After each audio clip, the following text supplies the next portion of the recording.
በአማራ ክልል በሁሉም አካባቢዎች የታወጀው ዘመቻ አንድነት ተጠናክሮ ሲቀጥል የአማራ ፋኖ በጎጃም በአራት አውደ ውጊያዎች ድል ማድረጉን አስታውቋል። ትናንት አመሻሹና ዛሬ አዳሩን በክልሉ መዲና በባህር ዳር ከተማ ዘልቀው በመግባት መኮድና አየር ኃይል ግቢ ውስጥ ፋኖች ጥቃት ማድረሳቸውን የተነገረው ተጨማሪ መረጃ ልን ታደምጡታላችሁ። በታሪካዊቷ ላሊበላ ከተማ ላይ የሰሜን ምስራቅ እዝ የሚኮራበት የሻለቃ ማዕረግ ያለው አንድ ከፍተኛ ወታደራዊ አዛዥና የላስታ ወረዳ ፖሊስ ጽሕፈት አመራርን ጨምሮ ከ30 በላይ ያገዙ ወታደሮች መገደላቸው ሰምቷል። በዚህ ከባድ ትንቅንቅ ዙሪያ ሌሎች መረጃዎችን አሰባስበናል። በስፋት ወደ እናንተ የምናደርሳችሁም ይሆናል። በደብረ ብርሃን ከተማ አስተዳደር እቴጌ ጣይቱ ክፍለ ከተማ ልቼና ሳሪያ ቀበሌዎች ኩኬለሽ እቴጌ ማርያምና ኢየሱስ በተባሉ ቦታዎች ላይ በአገዛዙ ጦር ላይ በተወሰደ ድንገተኛ ጥቃት በርካታ የአገዛዙ ጥምር ጦር ሰራዊት አባላት ጉዳት ማስተናገዳቸውን የተሰማው። ይህም የመረጃ ጊዜያችን ትኩረት ነው። በስፋት ታደምጡታላችሁ። ይህ ዱካ ኒውስ ነው። ዱካ ኒውስ አስቸኳይና ወቅታዊ መረጃዎችን እንደሚከተለው ማቅረብ ይጀምራል።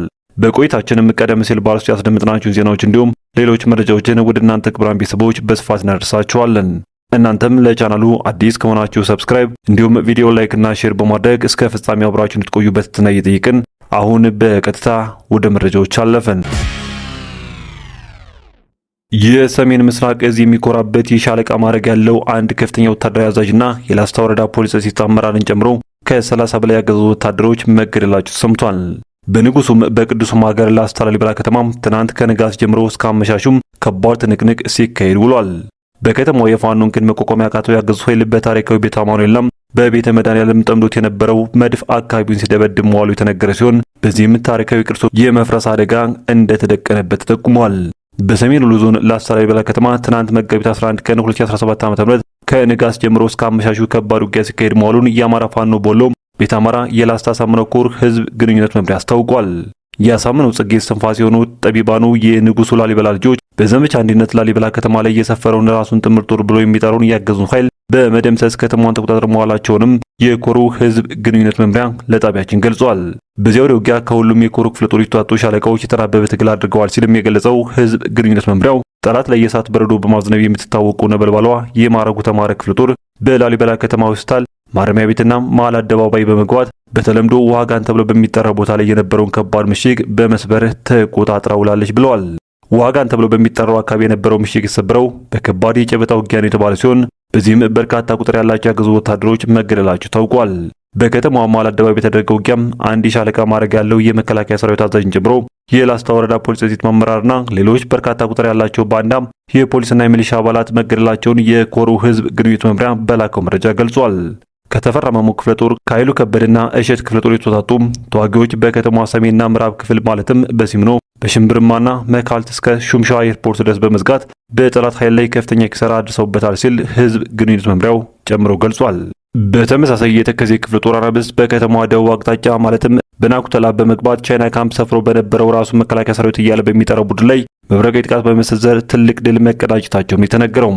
በከተማው ምስራቅ አቅጣጫ በተለምዶ መረባር በሚባለው ቦታ ላይ የነበረው ያገዙ ምሽግ ከጠራሪ ክፍለ ጦር በመጡ የሻለቃ አባላት የተሰበረ ሲሆን በዚህ ስፍራ በርካታ የብልጽግና ኃይል አስክሬን ወድቆ እንደሚታይም ተገልጿል።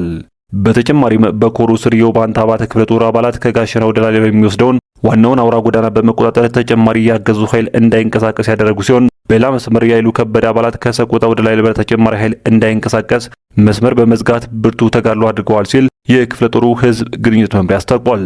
በአጠቃላይ ከትናንት ውጊያ ከ30 በላይ የሚሆኑ ራሳቸውን ጥምር ጦር እያሉ የሚጠሩ የመከላከያና የአድማ ብተና ሚሊሻ አባላት ሲገደሉ ከ50 በላይ መቁሰላቸውን በቁጥር 10 የሚወስድ ደግሞ መማረካቸው ተገልጿል። በተጨማሪም ከ42 በላይ የነፍስ ወከፍ ክላሽንኮቭና ከፍተኛ ቁጥር ያለው ተተኳሽ ከጠላት ኃይል ተማርኳል ሲል የኮሩ ህዝብ ግንኙነት መምሪያም ይፋ አድርጓል። በከተማዋ በዋለው ውጊያ ከወደ ፋኖ የተሰነዘረበትን ጥቃት መቋቋም ያቃተው ያገዙ ኃይል በታሪካዊ ቤተ አማኑኤልና ቤተ መድኃኔዓለም ላይ ባጠመደው ከባድ መሳሪያ አካባቢውን ሲደበድብ እንደዋለም ተመላክቷል።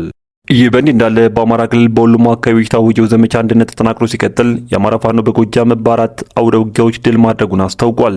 የአማራ ፋኖ በጎጃም አንደኛ ክፍለ ጦር የጣናው መብረቅ ብርጌድና ታደሰ ሙሉነ ብርጌድ እንዲሁም የጎጃም አገው ምድር ክፍለ ጦር ብትወዳ እያሌው ሶስተኛ ክፍለ ጦር አቤ ጉበኛ ብርጌድ ባገዙ ኃይል ላይ ባደረጉት መብረቃዊ ጥቃት በርካታ ሙትና ቁስለኛም ማድረጋቸውም ታውቋል። ታደሰ ሙሉነ ብርጌድ መራዊና ገርጭ ከተሞች ውስጥ በመግባት ታላቅ ጀብዱ የፈጸሙ ሲሆን በዚህም 50 ያገዙ ጦር ሙትና ከ60 በላይ ቁስለኛም መደረጉን አስታውቋል። 10 ወታደር የማረከው ብርጌዱ 2 ብሬን፣ 1 ስናይፐር፣ 20 ክላሽንኮቭና 1200 ጥይት ከመራዊ ከተማ መማረኩ ታውቋል። የጣናው መብረቅ ብርጌድ ደግሞ ከባህር ዳር ከተማ በቅርብ ርቀት በምትገኘው መሸንቲ ከተማ በመግባት 20 አገዛዙ ጦርን ሲደመስስ 32ቱን ደግሞ ቁስለኛ ማድረጉን አስታውቋል። ባህር ዳር ከተማ አጠገብ በሚገኙት አየር ኃይልና መኮር ላይ ያነጣጠረም የዲሽቃ ማጥቃትም 13 ልዩ ኮማንዶዎችን መደምሰስ ችያለሁ ሲል የአማራ ፋኖ በጎጃም ስር የሚገኘው የጣናው መብረቅ ብርጌድ ይፋ አድርጓል። በከተማው የሚገኙ መኮርና የአየር ኃይል ግቢዎች በፋኖ ሲደበደቡ በአጠቃላይ በዘመቻ አንድነት እስካሁን በተደረገው ውጊያም ከአገዛዙ ጦር በኩል ከ128 በላይ ሲደመሰስ 109 ያህሉ ደግሞ ቁስለኛ መደረጉ ይፋ ሆኗል። በሌላ በኩል የአማራ ፋኖ በጎጃም ነጎድጓድ ክፍለ ጦር ከመብረቁና አንበሳው ብርጌድ የተውጣጡ ሻለቆች በትናንትናው ዕለት መጋቢት 11 ቀን 2017 ዓ.ም ከንጋት 12 ሰዓት ጀምሮ እስከ ቀኑ 9 ሰዓት በደብረ ብርሃን ከተማ አስተዳደር የእቴጌ ጣይቱ ክፍለ ከተማ ልቼና ሳሪያ ቀበሌዎች ኮኬለሺቲ የማርያም እንዲሁም ኢየሱስ በተባሉ ቦታዎች በተወሰደ እርምጃም በርካታ የአገዛዙ ጥምር ጦር ጉዳት እንዲያስተናግድ መገደዱ ታውቋል። የአማራ ፋኖ በሸዋ ከሰም ክፍለ ጦር ነበልባል ብርጌድ የአማራ ፋኖ ዘመቻ አንድነትን መጋቢት 10 ቀን 2017 ዓ.ም አመሻሹ ላይ 12 ሰዓት ገደማ ተርቦቹ ጠላትን በከተማው ገብተው በመቀንደሽ የሚታወቁት የነበልባል ብርጌድ የብርጌድ ተወርዋሪዎቹ በተጠቀሰው ሰዓት መሃል አረርቲ ከተማ ጥሰው በመግባት የአገዛዙን ጦር እሳት ረመጥ ሆነው ማምሸታቸውም ታውቋል። በዚህም አረርቲ ሆስፒታል አካባቢ በአገዛዙ ኃይል በሰነዘሩት ጥቃት በርካቶችን እስከ ወዲያኛው በመሸኘት በሰላም ወደ ነጻ ቀጠናቸው ተመልሰዋል ሲል የፋኖ ቃል አቀባዩ ገልጿል። ክቡራን ቤተሰቦች ከዱካ ኒውስ ለሰዓቱ የነበሩ መረጃዎች እነኝን ይመስሉ ነበር። በቀጣይ በሌሎች ዜናዎች እንዲሁም ጥቆሞ እስከምንገናኝ በያላችሁበት የዓለም ጫፍ በሰላም ቆዩኝ።